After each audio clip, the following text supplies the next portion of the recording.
necessary prerequisite to college that poor kids often fail to complete, the odds are lower still that a poor student will finish college. So what do they do now? Education has failed to provide them with an out of the cycle of poverty. These high school students, these high school graduates, or often dropouts, must find work that will support them. They must take jobs with lower pay rates and fewer benefits. These are the students that can't make it out of the hood.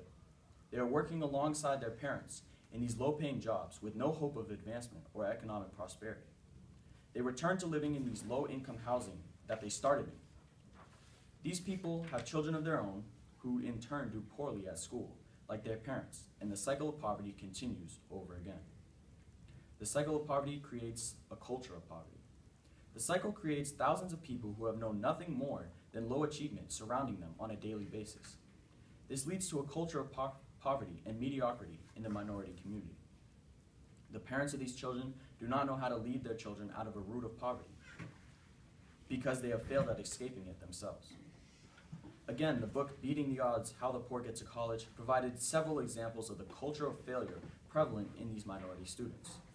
When the author interviewed 50 students, he heard many answers that mirrored each other.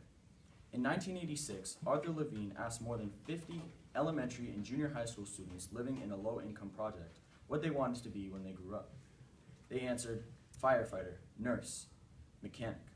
Only one child named a future occupation that is among the venerable professions, like a doctor. He asked the children whether they thought they would have a chance to do these things. The response was usually no, or just a shrug. These children have been given over to this system and a pattern of failure that the majority of their peers follow and that their parents followed.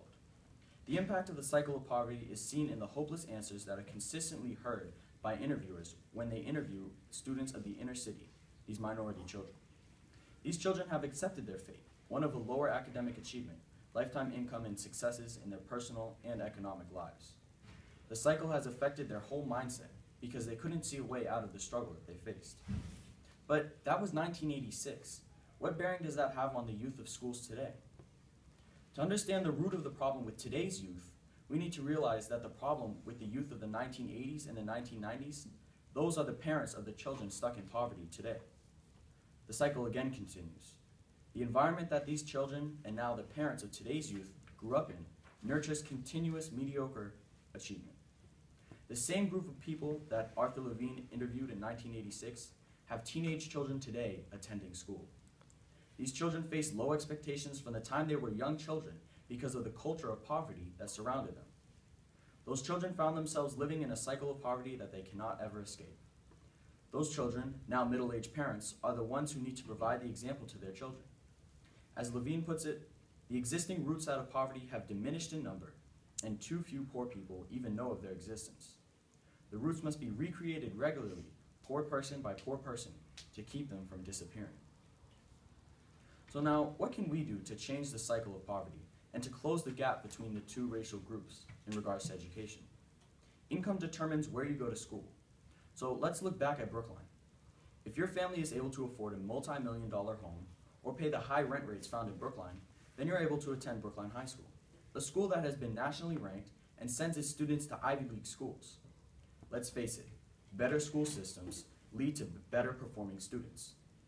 So how do we get African American and Latino students into high-earning areas like Brookline?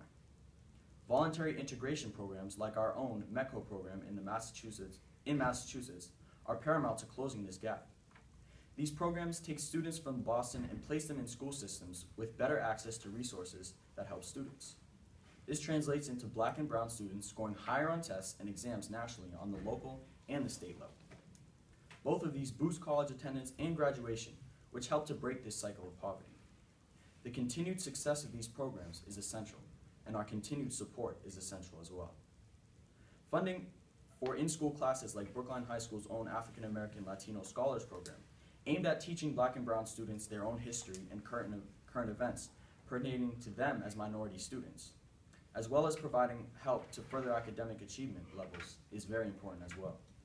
This program is funded by an independent company called the 21st Century Fund. Independent funds like these are one way that students or everyday citizens like us can make a change and affect an individual student's future through education. Teachers themselves can also impact a student's daily life and success, guiding them to higher achievement and reaching bigger goals. These teachers' personal interest and time investment in the individual student can make a big difference. And us personally, maybe you could reach out to that black or brown student in your classroom. Give them a hand. In these ways, we can work to close the achievement gap found in America today.